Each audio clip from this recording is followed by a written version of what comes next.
What's up, guys? Ian here, coach of your Ladner Lanturn, bringing you guys our UPA-D League Season 4 draft analysis. This is a new league for me, as well as probably a lot of my viewer base. I'm not entirely sure if you guys have heard of UPA before. It's a pretty large league in the grand scheme of things. It's definitely one of the bigger names. Definitely one of the bigger names for sure. We were lucky enough to get an invite here by my good pal Fizzle the Hizzle, giving me a recommendation. I love the community. It's a really fun community to be a part of.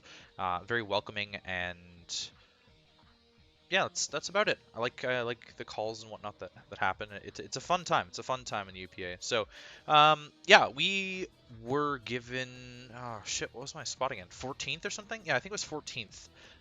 So not a great draft spot, but it wasn't horrible either. I didn't really have a ton of strategy in terms of where I wanted to draft here. It's a standard points draft. We had 125 points to draft with, and then 30 Z points at the end of the draft, which corresponded with the same number of points that the Pokemon cost. So it was, oh, and also it was 9 to 12 Pokemon. So lots of wiggle room there, actually. You could have 9 like really super solid Mons, or you could have up to 12 if you budgeted correctly. I don't think, not very many people actually went up to 12. Spoiler alert, I went to 11, which is kind of my comfort zone. I like the 11 Mon drafts. Between 10 and 11, like either 10 or 11, is kind of where I feel most comfortable in terms of building and having proper responses to their threats, as well as having my own threats. So that's just where that is. Shoutouts to Ben for making the graphics for this. I received them from Brandon, so shoutouts to Brandon as well for giving them to me. And I guess let's hop right into things here. So 14th, I took Torn T. This is a Pokemon I've used in the past. NCL Season 3 was the big one that I had on YouTube with it. It's a really good defensive pivot, as well as an offensive pivot to an extent. You can kind of pivot on things. It's nice to have a ground immunity right off the bat, and a reliable Defogger. Speed tier was a big plus, getting that 121. Doesn't outspeed like anything in particular that I can think of besides like Alakazam. Things sitting at 120, Alakazam, Dugtrio, things of that nature. But wasn't in particular that I drafted the 121 speed tier for like a reason in the first round. I just really wanted to pair Torn and Zeraora, and I figured I figured Zera might last me. Around the wheel, but I didn't think that Torn was going to last me around the wheel, because Torn's a really good pick for the 16th person to take in particular, just because it kind of offers a lot, especially in points where you're not restricted by taking tiers or not. Like, I think if this was a tiered draft, then Torn might have lasted to me in round 2, but because it's points, I figured it probably wasn't going to last for me. Just a start of a regen core as well. I like having just blanket checks these days, and Torn is a nice blanket check to a lot of things.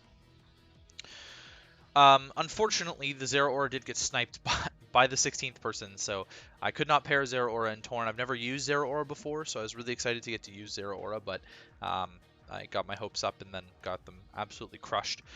So we took Scizor instead, which is a nice pivot as well. Pardon the yawning. Sort of fits into the secondary theme of this team, which is pivoting. There's a lot of momentum on this team, a lot of momentum grabbing. I wanted to get something that could beat the rock types that would want to switch into Torn. I can't really beat Steels that would want to switch into Torn with this, but Torn does get the coverage for it with Heat Wave. I have ways later down the draft to beat the Steel types that would have otherwise wall Torn and Scizor together. Yeah, I've been using regular Scizor in WWC, which I'm not uploading, but it's pairing really well with Mega Mewtwo Y there, and I'm actually a really big fan of regular Scizor over Mega Scizor. In terms of Mega Scizor, I've used it once way back in a Wi-Fi league, and then I've used it in tournament play in 8-Mon. I like it there. I still would probably prefer regular Scizor in most cases.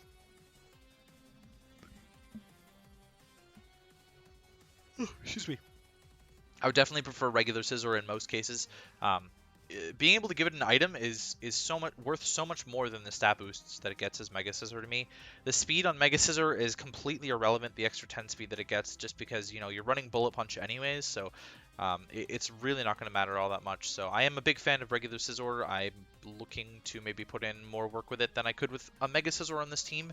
I sort of had decided where I wanted to go with this team, and if you know what Torn and Scizor do, then you might realize what the theme potentially is already, but I'm going to stray away from that a little bit with my next pick here into the Hydreigon. I wanted a really good Dragon as well as a Dark type. Just for no reason in particular, I just don't like the idea of Psychic spam against me.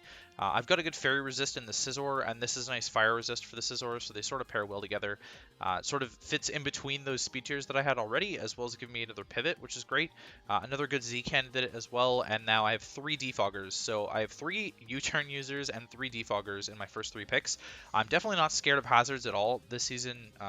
They're all really good defoggers, but Hydra's a nice special threat to go along with Scizor's physical threat. You know, you could just run like Banded Scizor Specs Hydra every single week, and you'd be perfectly fine with those. There's not much more to talk about Hydra. Yeah, I've used Hydra before well in the past, and so we're going to use it again. This draft isn't really a bunch of new stuff, honestly. I think there's only 2 mons that I've absolutely never used, and 1 that I'm not very comfortable using. So because I didn't get the Zera, I kind of just went back to a lot of comfort stuff, which is, we'll see if it bites me in the ass by the end of the season or not. But I'm going to go for the Amoonguss next, which is something I just used in NCL Season 4. It's another blanket pivot, and it finishes out my regen core with the Torn T. I didn't bother grabbing any more regen mons. This is perfectly fine. This is kind of a core that Wolf Glick has popularized, the Torn T Amoonguss. They just kind of like pivot into each other, honestly, over and over again. You know, weak to flying, I don't really have a great flying resist on this team, actually, if I'm being completely honest. My flying resist is definitely very weak, which I'm just noticing now, of all things. So I might try and patch that up before week 2. I can't do it before week 1, but maybe before week 2. I'm not sure about that. I really liked using Amoonguss in NCL. It's really solid blanket check to a lot of things. You know, you just switch it in and out, in and out, in and out, in and out. There's kind of no downside to just clicking moves with it, as long as you can EV it correctly so it doesn't just get subbed on for free. And that's pretty much all there is to Amoonguss. It's not the best Pokemon in the world, it's not the worst. Having a Spore Spammer is pretty solid. Obviously a ground type that's not immune, or a grass type, sorry, that's not immune to ground is kind of worrisome, but I have a Levitator and a flying type already, so I'm not super duper concerned about that. Yeah, I'll be looking forward to using Amoonguss once again. And then in round 5, I grabbed a way to beat those steel types that I previously was going to have problems with, and that is Kinkeldr. So I've also used Kinkeldr before. I didn't use it to the best extent that I probably could have. I've got a little bit of a slower thing going on here, so, you know, maybe slow U-turns with Scizor, slower U-turns with Scizor, or if Torn threatens something out, and they go into their steel type, then I can U-turn on that and then bring in Conk for free. Excuse me, kind of the idea behind it at the very least. Conk's really powerful, just based on whatever set you want to give it. It's got 3 amazing abilities, so pretty good value pick for the team. And I really needed a fighting type, and I needed a physical fighting type. My team is looking fairly special with the Hydra Torn, and I didn't think Scizor was going to be enough. Overall, the team is definitely very specially biased, although I think I rounded it out a little bit in the middle of the pack. You still probably won't be able to get the theme if you couldn't get it earlier on, because my last 3 picks have not touched on the theme that I'm going for even slightly. But yeah, Conk is it's a nice status absorber for things like Torn and Scizor, which I really like. Amoonguss is a good status absorber for those as well, because Amoonguss doesn't really care about status either. So yeah, I'm a fan of this, and it actually pairs as a status absorber with my next Pokemon, as well as Amoonguss. And this is something I had on a championship team in MWPA Season 5, but I haven't used since then, and I barely brought it on that team. I want to say I brought it to maybe 1 out of 5 games, or 2 out of the 5 games that I had that team for. Yeah, so I'm not sure about that. But we did pick up the big boy Necrozma. So I didn't have a single hazard setter at this point, and I really wanted a fat psychic, so I grabbed Necrozma. This does actually work with the theme, which is kind of cool. Yeah, so I got a rocker, I got a fat psychic all in one. I got another setup threat, which is really cool, because previously it was like Scizor Conk. Torn doesn't really have good setup options. Hydra, you have to run like workup, which isn't really reliable setup. you know, it sort of slots in there into the speed tiers. So I've got kind of a gap between the Hydra and the Torn, and then besides that, I've got everything sort of in between covered reasonably nicely. It's a decent mixed attacker. It's a good utility Pokemon with knockoff and just spreading T-Waves around, as well as, yeah, it's a gigantic psychic threat. It pairs really well with Conk, for Conk to be able to take out the dark types that would otherwise stop something like a Stored Power Necro set. And Toxic Sponge in the Amoonguss and the Conk is really helpful as well. I obviously don't have like a Heal Bell user or anything for this at this point, which is something that I'll look into in a second here with my round 7 pick, which is going to be my Fairy type. There weren't a ton of fairies around. I wanted the Mega version of this, but it wasn't crossed off from the dock when I was looking at it, and then I saw on the rosters tab that it was actually taken already, so I was like kicking myself for planning around that, but I had to like redo my plan around this because I was originally going to take Mega Gardevoir, but it was gone. Brett had taken it already. So I took regular Gardevoir instead. I've never used regular Gardevoir before. I've used Mega once, way back, like last year. So I'm not super comfortable with Gardevoir, just like I'm not super comfortable with Necro. I do like having dual Psychic on most teams, a defensive and an offensive, and this is sort of the same sort of idea. Gardevoir gives me a little bit of a clerical option. It gives me Wish Pass. You know, not the greatest HP stat to pass wishes, but it's still there. Healing Wish support, I believe it does get Heal Bell as well. I could be wrong on that. Maybe I'll just double check that really quickly. Just because I'm pretty sure it does, but I'm also not super confident. It's a nice special wall, which is something worthy to note. You know, Conk is a decent physical wall. Gardevoir is a nice special wall. I'm just talking while Showdown loads on my other monitor over here. Base 80 speed, not super great. You know, it's 1 point above Necrozma, which is a fairly irrelevant stat at this juncture because, you know, the base 80 is not really going to matter all that much. Heal Bell. Do you get Heal Bell? Yes, it does get Heal Bell. There we go. All of that for just finding out that it does indeed get Heal Bell. Yeah, I'm just talking over myself. There's really no reason for me to talk about anything else here. Next pick fits in with the theme as well, and it gave me a nice flying resist, it's actually my only flying resist, which really sucks given the stat line on it. But we grabbed Heliolisk here. It's not going to be a very good Brave Bird switch in at all, so I'm definitely very weak to flying spam, which is definitely something to keep in mind for my week 1. Now that I'm looking at that matchup as well. Heliolisk sort of fills in the gap between Torn and Hydra. Not super well, but not awful. I don't actually need anything sitting at base 100 because I've got this covered now. And I don't need anything sitting at base 110 or anything like that, but something like in between 100 and 110 is what was necessary here. Excuse me. I had problems in the past with things like a speed gap between Garchomp and Rotom Frost, I think is what it was, and that gap just let base 100s run Adamant against me. I don't want people to be able to run Boosting Natures against me for that sort of reason, so now something like a base 115 can't run a Boosting Nature against me either because they have to creep Heliolisk. A base 100 can't run a Boosting Nature against me because they have to creep Hydra. You know, I'm just filling the gaps in nicely, so even though I don't have like what I would consider perfect speed tiers at this point, this is still perfectly nice for me. Heliolisk is another pivot on the team, which I really like. Just more pivots. It can U-turn on ground types, so I don't have to run Volt Switch all the time, but if they don't have a good ground type or aren't bringing a good ground type against me, then that's super solid. You know, later on in the draft, ground types are definitely not going to be an issue against this. You'll notice I don't have a water yet, and I'll be getting that shortly. In fact, the theme will be revealed in my round 9 pick here, but yeah, nice Weather Abuser with the Helio, which kind of segues into the Pelipper pick. So I'd sort of planned a little bit earlier on that I was going to take Rain just in a budget capacity, or at least take just like Pelipper and 1 Abuser or something like that. Just give a little bit of a Rain aspect to the team, but not make the team entirely about Rain. And so I've sort of slowly been building up pseudo-Rain parts of the team. You know, it started with Torn. I can hit Hurricanes and Rain now 100%. Scizor, 4 times weakness to fire is reduced in the Rain. Where did we go from there? Oh, Necrozma, Moonlight is boosted in the Rain, so I get better healing in the Rain. And then Heliolisk has Dry Skin, so I get some recovery in the Rain as well, along with being able to abuse things like Thunder on the Heliolisk there. Thunder on the Gardevoir, I think, as well. I'm pretty sure it gets Thunder. And other teams that have maybe drafted rain abusers or something along those lines, I can trace that with Gardevoir and make it pseudo rain as well. I also didn't want someone having trace Gardevoir against me to abuse rain, so this is a nice way of covering that as well, having the Gardevoir there. Pelipper is not really much of a Pokemon besides being able to set rain. You know, it's another defogger on the team. It's another pivot with U-turn. You know, it's a 4 times electric weakness, which I haven't really covered at all actually.